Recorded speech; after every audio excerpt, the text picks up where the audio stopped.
everybody, and welcome to my channel. My name is Amanda, but you can call me A-Dubs. And this is the series I like to call Why I'm Afraid of the Dark. And with this series, we take a look back at old horror TV shows, movies, specials, anything and everything that I used to watch as a kid that now has me scared of things that go bump in the night. So if that sounds like a good time for you, you found yourself in the right place. I just want to take a second and say thank you. Thank you so much for clicking on this video. I started this channel as a way for to build a community of people who just kind of wanted to take a look back and just enjoy some old school horror and kind of escape for a minute. And so I'm really, really excited to be back. I started this channel and then life got lifing. I've been lucky enough to be able to get some opportunities to travel this year. And so I thought I would take a little second and kind of tell you what I've been up to. So this May, I was lucky enough to be able to go with a group of friends to something called EDC, also known as Electric Daisy Carnival. If you've never heard of EDC, it's like the best. It's like an adult carnival funhouse experience with good old EDM music. So if that sounds like a good time for you, please get out to EDC. I'll just let you know this right now. Tickets go on sale like right after. So if you're going to want to go, they've been selling out pretty quickly. So right after the festival happens in May, I think it's like around May 15th, jump on those tickets. I should be going 2026. So if anybody else is headed out there, I would love to meet you. Please come and say hi.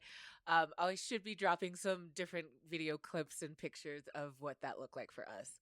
Also, I was lucky enough this year to get to go to Scotland and Ireland. I went to go out there to visit some family, and I also was lucky enough to get to see Kendrick Lamar and SZA in concert. That was also amazing. I should be dropping some clips of that right here as well. Oh my God, that show was so good. Kendrick did amazing. SZA did amazing. All in all, it was a good time for me. And then we also were lucky enough to go out to Ireland and have a really good time out there. And then recently, I just got to go to Halloween Horror Nights.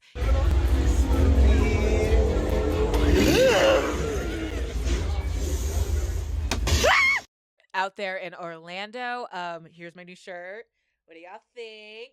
It's got Freddy at the bottom. I don't know if y'all can see all of that, but I had literally the best time. They scared the absolute bejesus out of me in every single house, but I would say my top three were definitely the White Six. Not only am I a huge fan of horror, I'm also a huge fan of WWE. I am a huge fan of Bray Wyatt and everything you're doing with the White Six, so I loved it. Also, another shout out was the Dollhouse, I think it was called. They got us multiple times with these scares. Like at one point, this guy was like hanging up on the wall, and my friend was like, "Wouldn't it be funny if he moved?" And we were laughing, and then he was like came to life. It scared us to death. So that one was really good. And I would say, oh, there were so many highlights. I don't know. My third favorite would probably be. I actually really enjoyed the Terrifier house. I took the dry path. I was the only one to take the dry path, but they got some really good scares in there. I was shocked. I was surprised. I've never seen the Terrifier movies. I'm not. I can't. I don't do that kind of stuff. But I really did enjoy HHN this year. I think the houses were off the chain. So yes, it was a great time all around. So enough blabbering about me and what I've been doing. Let's kind of jump into what has brought us here today. We're going to do another episode of Are You Afraid of the Dark? And in my mind, here's my little schedule, okay? We'll do another Are You Afraid of the Dark? I got a request to do an episode of Are You Afraid of the Dark? So I'll do that one too because someone had asked for it. And then we're going to move on. I think we're going to do a Haunting in Connecticut next, which is my favorite. I love a Haunting in Connecticut. And then I think after that one, we're going to move on to Goosebumps. So again, if that sounds like a good time, please stick around. We are going to jump into so many different things. So I'm really excited. Well, let's get into the episode today. So let me say, looking back on this episode, a big reason I picked it is one, I actually thought it was Goosebumps. I didn't realize that this was an Are You Afraid of the Dark episode, and now rewatching it, I understand why I thought it was Goosebumps because this episode feels like it's on narcotics. Like it is a lot happening, very jarring. The music choices were interesting. The storyline is out of control, but hey, we're here. We're doing it. So, what episode are we talking about today? We are going to stick in season 4. I think it's episode 9, The Tale of the Ghastly Grinner. So tonight's Midnight Society consists of Frank, Tucker, Sam, Gary, Kiki, and Beth Ann. We are still in season 4, so that's why our Midnight Society does look the same. And we start with the kids out in the middle of the forest again. No flashlight. Okay, wait, I lie. Okay, let me start this over. So we start again with the kids out in the middle of the forest. Gary is attempting to start a fire, and tonight we actually do have one flashlight, and they're kind of getting they're getting upset because they can't get the fire to start because I guess the logs are wet. So they decide they need paper, and poor Tucker has a comic book in his pocket, and Frank just like takes the comic book and decides that they're gonna burn that. But before they can, Beth Ann is like, oh no, I need this for my story. And I don't know, she starts kind of talking nonsense. I don't really understand what she's talking about, but she's kind of like, what if comics weren't stories, but like, what if they were like real? Here, let me let her explain it. Not made up. What if comic books were something more? Like what? Like a guidebook to another dimension. Whoa.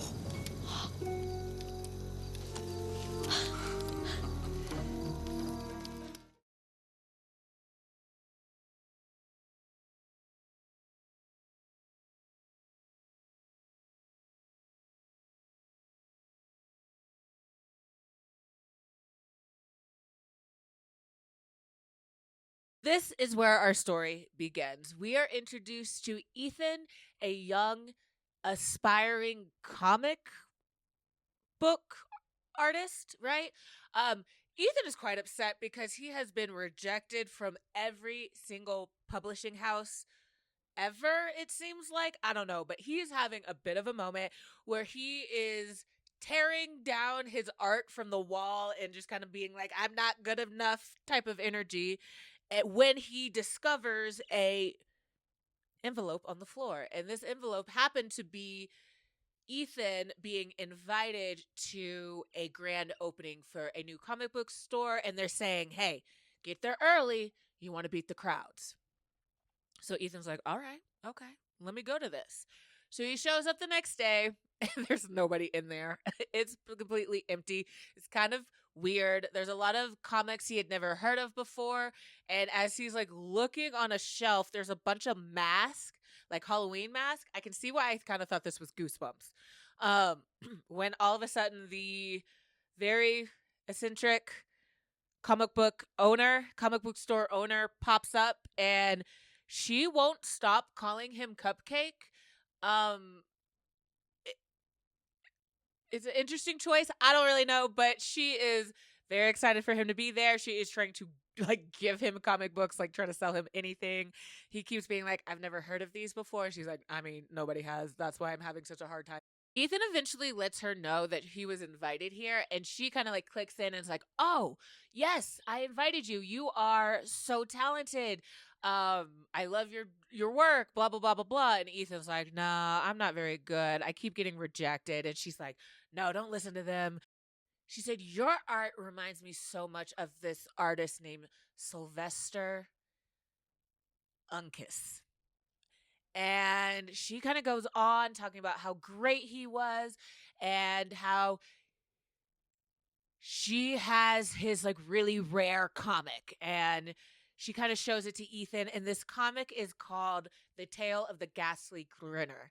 And the owner is expressing to Ethan that, like, this is special. Like, this is a really special comic.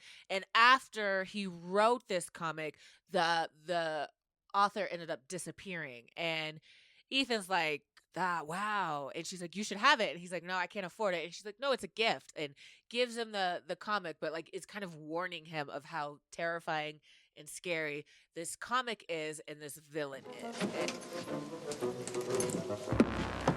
A villain so hideous, his mere laugh could reduce his victims to giggling idiots.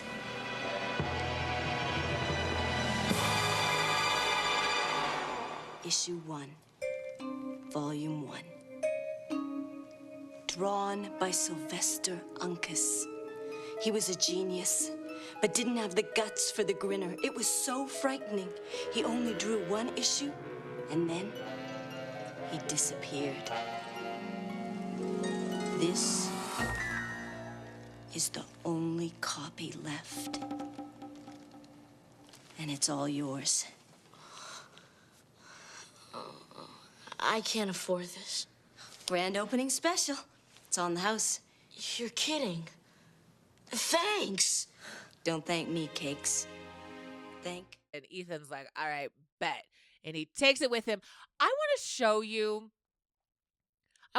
this like scene because the way it's cut is quite intense. So that's like the feel of this entire episode. So go ahead, take a look at this cut real quick. Where he is.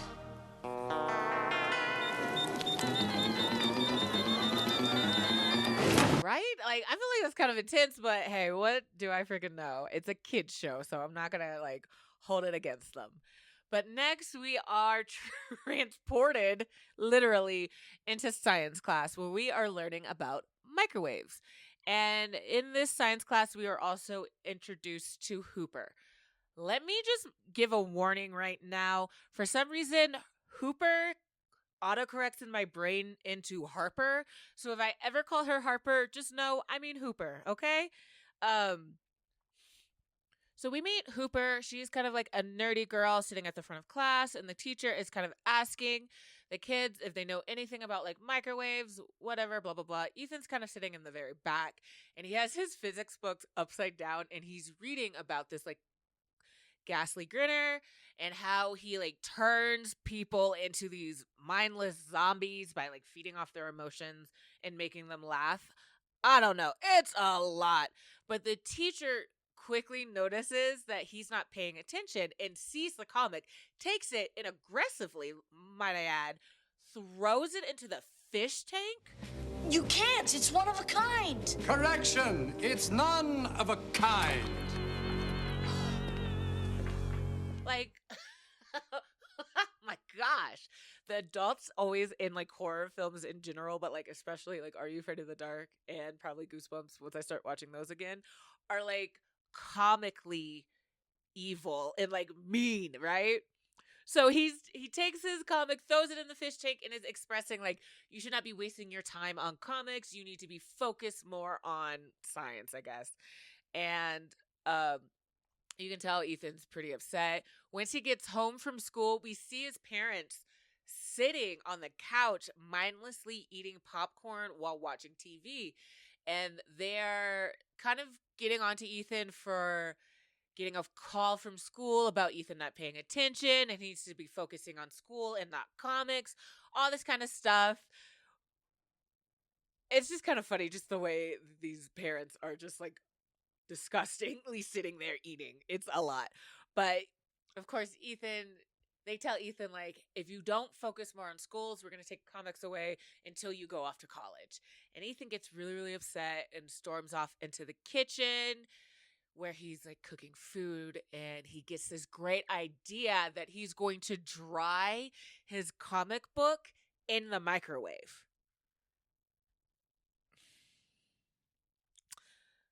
So once he puts the comic in the microwave, he gets sorry.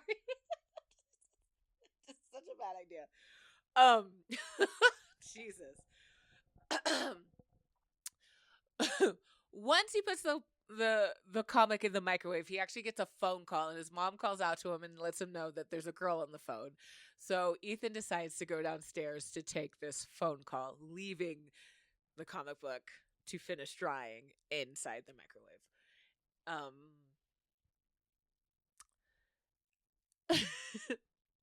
This is a cute little moment. Harper, see, I already did it. So he goes downstairs and he gets the call from Hooper. And Hooper introduces herself as Hooper Pecolino, who sits across from you in so-and-so science class. And she says it 3 times, that she's Hooper Pecolino, who sits across from you in so-and-so science class.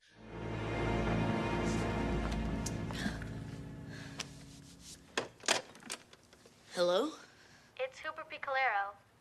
Who? Hooper Piccolero. I sit across from you in Mr. Wright's science class. She does not sit across from him. She sits at the very front of the classroom, and he sits at the very back of the classroom. I think they're in different rows. I have no idea why she introduces herself like this every single time, because Ethan still doesn't know who she is. But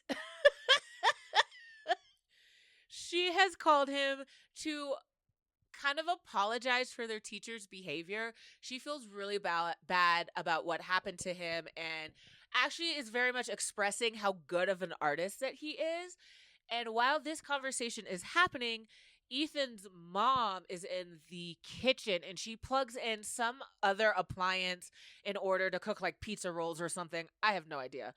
So now there's all of these appliances plugged in as the microwave is going, and we kind of cut back to Ethan having this conversation with Hooper, and he's kind of like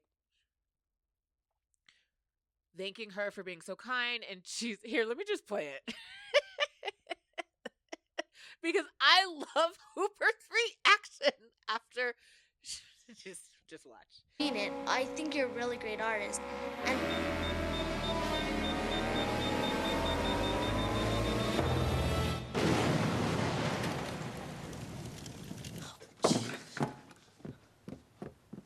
did your house just explode?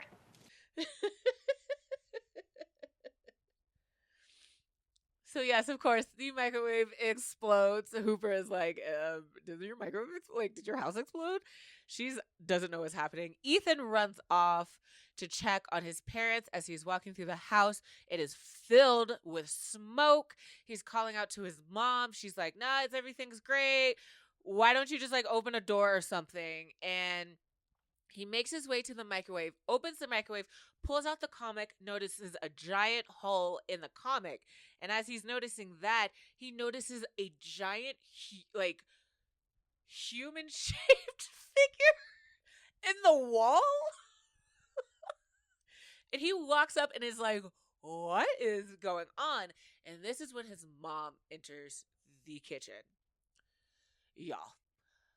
When I saw this scene, I watched this kind of early this morning. Don't know why. I was up. I literally had a reaction to this because I can't tell you why. The way this scene played out, I was gagging. I didn't like it. So let's bond, as one of my favorite creators would say, and watch this scene together.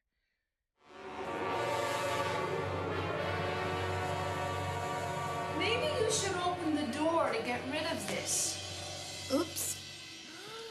Too late.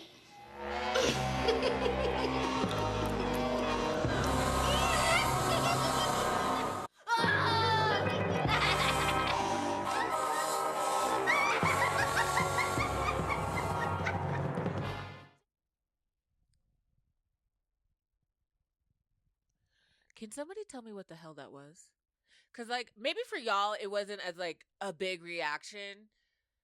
But I had it on my TV, and when that blue stuff started coming out of her mouth, oh my God. Oh, I remembered why this was on the top of my list as episodes that really freaking creeped me out. This was gross to me. And then, of course, Ethan runs through looking for his dad. His dad, same way. They're always making jokes, and then blue stuff kind of comes out of their mouth. Ethan takes off and is running outside where he runs into Hooper, who has run over after hearing the explosion. Again, she introduces herself. Ethan is explaining that he got this comic book. He thinks that the character has come to life and has, like, possessed his parents. And Hooper's kind of like, what? And as they're kind of having this conversation, Hooper's parents arrive, and Ethan's parents just welcome them all in. And eventually we hear the whole house erupt in like laughter, and the kids are like, oh crap, we are pretty much screwed. So Ethan has a plan. They're going to go back to the comic book store. So they need to take the bus to the comic book store. Let me just pause for a second. I just have to rage out for a quick moment because for no good reason, Ethan runs onto the bus and Harper's like, where are we going? He's like, the comic book store. She's like, I have to be home before 6. And Ethan grabs her by the back of the head and pulls her on to the bus. Let's stop the Grinner. Okay, but I have to be home by 6.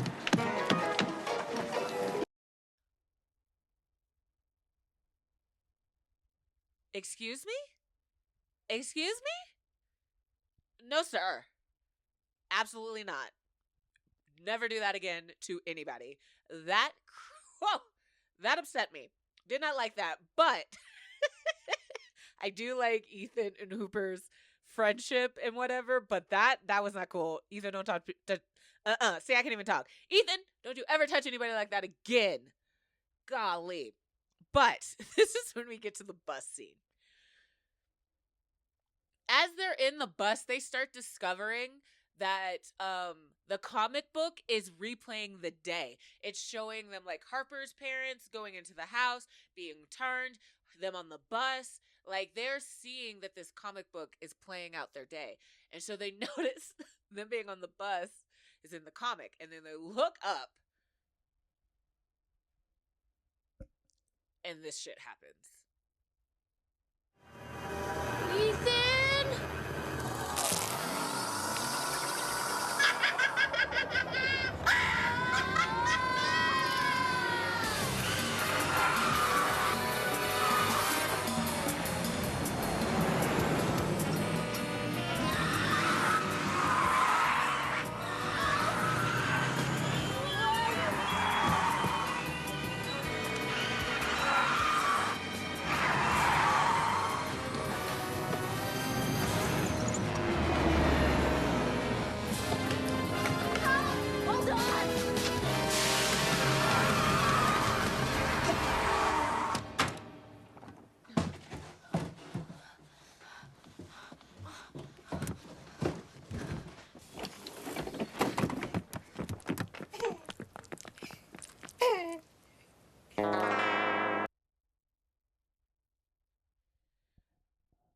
I don't know if somebody needs therapy or if somebody was on the hard stuff when they made this episode, but wow, that scene is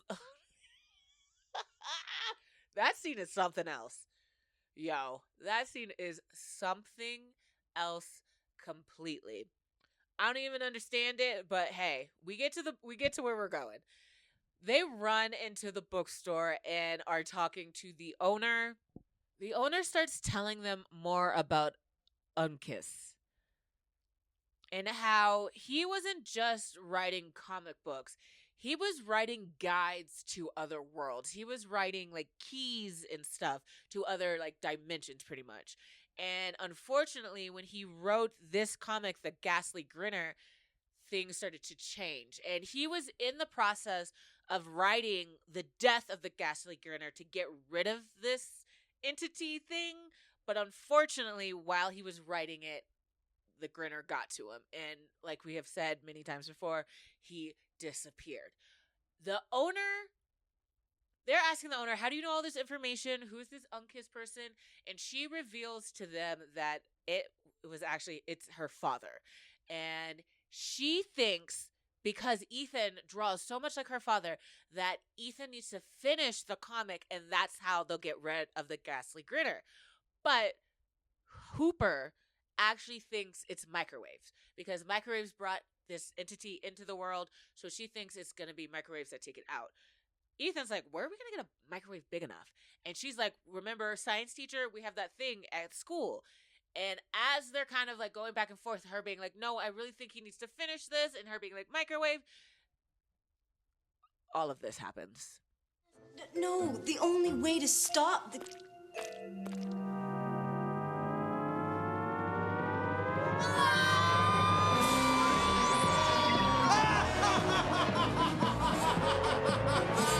What's the matter, kids?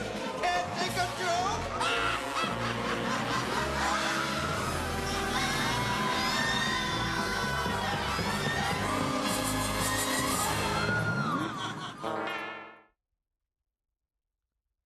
The kids narrowly again escape this gaslight, and I think this is the first time we saw the Grinner. Terrifying. Don't like him. He's always making jokes. I get the ick. It's not my guy. Moment, Hooper and Ethan decide to go back to the school. So as Ethan is kind of setting up the microwave thing, he like turns around and runs into Hooper, who introduces herself for the third time, and I'm like, girl, stop. As they are both picking Hooper's stuff up off the floor, Ethan is expressing how he thinks this is going to be dangerous and would not like be mad at her or fault her for leaving. He's like, get out of here. I think this is going to be like really scary and a bad idea for you to be here. And Hooper's like, no, I think I'm going to stay. And again, she is expressing how good of an artist that she thinks Ethan is. And before she can kind of like get everything out, we see a figure in the doorway, and it's actually the teacher who comes bursting through the door. And the teacher's like, somebody better have a good explanation why the two of you are up in this place. And Ethan's like, I got an explanation, but I don't think you're gonna like it. And the teacher again gets aggressively angry and is like, this is no joking matter. Sorry. He was so aggressive. And that's when the Ghastly Grinner appears behind him, grabs him, and is turning him into one of his zombie thingies. This is no laughing matter, young man. The microwaves!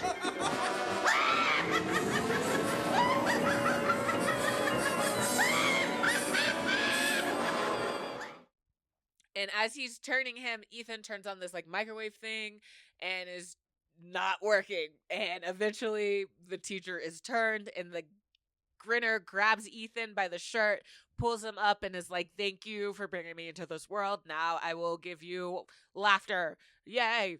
And that's when Hooper is able to break this up and grab Ethan and run out of the room. Oh, I forgot to mention, because it's actually surprisingly important, Hooper has like a giant eraser that Ethan finds. I don't know, but it will come back, so I just want to mention that now before I totally forget it. So they grab their stuff, they run out, they go back to the comic book store, and Ethan's like, why are we here? Like, we gotta figure this out. And Hooper's like, you know what? I was wrong. I think I have a better idea. And he's like, it better be better than the microwave. And it's like, at least Hooper's... Anyway, I'm getting mad. But, like, at least Hooper's coming up with ideas. Ethan, what have you done other than, like, make things worse? Ugh. So Hooper, again, is like, she was telling us what to do. We weren't listening. I think you need to finish the comic. And Ethan goes on this, like, I'm not good enough. Oh, I've been rejected type of thing. And then Hooper... again, has to express how good of an artist he is and that she really thinks this is what needs to happen for them to defeat this thing. So he's like, all right, let's do it. There's a cute little like montage of him like drawing, her being supportive.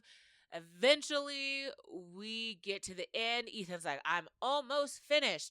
And as he's saying that, we see this like blue liquid like oozing down in the window, and that's when, of course, the Grinner appeared. Know what happened to the last guy who tried to stop me? Let's just say that his subscription was cancelled. What's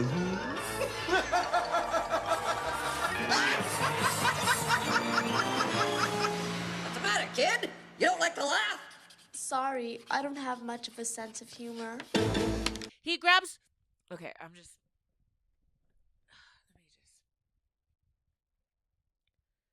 The way people are like. So he grabs Hooper by the pigtails because she has braids, okay? Again, I don't know why these people are messing with her like this, but he grabs Hooper by the pigtails and is like picking her up, trying to turn her, but she will not laugh. She's just looking at him like, and he's like, "What? You don't smile?" And she's like, "I have a pretty dry sense of humor, right?" And as she says that, Ethan's like, "I finished it." And he runs at the Grinner full force, and they both like kind of disappear into this other world. And I think they did this in a really cool way where you see all of this play out in the magazine, and then you just hear like voiceover. So you hear like Ethan calling out for Hooper. Hooper picks up all of the drawings and is kind of looking through, and we notice Ethan has drawn himself as a superhero. He finds Uncas and his daughter in there, and he's like, "I'm gonna get y'all out. Just focus on me." And the Grinner appears, and he's like, "No, we weren't supposed to be using microwaves in my world. We're supposed to be using microwaves in your world." And he turns on this giant like microwave thing, and the Grinner seems to have been defeated. And he goes, "Hooper, I don't know how to get out of here. Like, I didn't figure that part out." And Hooper's like, "I don't know what to do." When all of a sudden the Grinner reappears, and he's got Ethan. Ethan's screaming for Hooper. Hooper doesn't know what to do. She remembers that big old eraser, and she grabs it and she erases the Grinner, and somehow that is able to get everybody out of the comic, and they all reappear in the real world. And for the first time, Hooper is smiling. Ethan kind of notices, and Hooper's like, "I'm just happy you're okay, I guess." And Uncas and his daughter are reunited, and they kind of praise Ethan. It kind of like wraps up really quickly. As it's wrapping up, you see his comic has become really popular. His parents are comically being like, "We never doubted him for a moment. We always knew he was going to be big." There's like kids out the door. Harper's got like sunglasses on. She's like his agent, and he has written a new comic called Ethan. And that's kind of how that story concludes. We go back to the Midnight Society. They kind of wrap it up with a bow. Nothing really interesting happens there, other than the fact that all these children again walk off not using that one flashlight we know they have. So I don't know if they only meet during the full moon, so they have some kind of light to walk home to, or what. But yeah, that is the tale of the Ghastly Grinner. And as I said before, this one was a riot. Like, I don't know what they got into, but from the editing to the story to the music, it felt jarring. Like, a lot of stuff was happening, but I really, really enjoyed it. That bus scene definitely got me. I think I'm not like I'll watch a good zombie film, but zombie apocalypse like type of stuff scares me, and like people being possessed or like taken over, that kind of thing really scares me. And something about that blue goo always stuck with me. That's the thing, like the parents having the blue stuff coming out of their mouth always stuck with me. Honestly, when I first watched it, I thought it was green, but clearly it was blue. But so I'm going to go ahead and wrap this episode up here. I just want to take a quick moment to say thank you to everybody who made it this far in the video. I really appreciate it. Like I said kind of at the beginning, I really want this to be like a little community of people where we can just kind of escape for a good 30, 45 minutes, talk about some old school horror TV shows, movies, stuff like that. So again, if that sounds like a good time to you, please hit that subscribe button. If you have any shows you would like me to cover, anything like that, please let me know down in the comments. Also, let me know, is this an episode of Are You Afraid of the Dark you remember from when you were young? And I think that's going to be it. And until next time, I've been A-Dubs. You've been amazing. And I'll see you real soon. Bye!